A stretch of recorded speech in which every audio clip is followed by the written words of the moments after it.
Салам достор. Бүгүн үй шартында наггетс жасайбыз. Керектелчү азыктардын өлчөмдөрүн жана тизмесин видеонун алдынан таап алсаңыз болот. Тооктун төшүн калыңдыгы 1 см, чоңдугу 3-4 см болгондой кылып кесип даярдап алабыз. Өзүнчө чуңкур идиште 1 жумуртка, 2 аш кашык сүт, приправа, туз кошуп, жакшылап аралаштырып алабыз. Сүттүн ордуна дагы 1 жумуртка кошуп койсоңуз болот.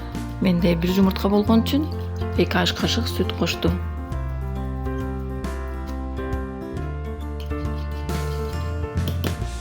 Бышырып баштоодон мурун табактарды тегиздеп даярдап алалы. Биринчи un, жумуртка, үчүнчү табакка майдаланган сухарик. Сковородкага май коюп кызытып алабыз.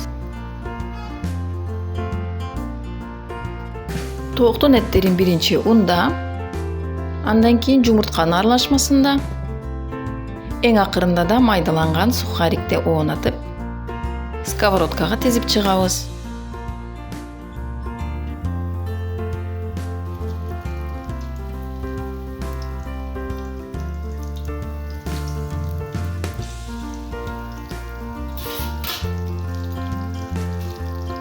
Наггетстерди орто отто бышырабыз.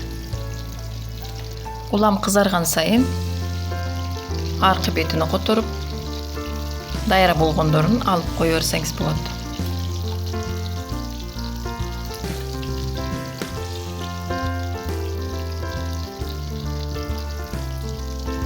Наггетстерибиз да даяр. Ысык наггетстердин жанына 1 пияз турап берип койсоңуз абдан сонун жарашат. Тамагыңыз дамдуу болсун.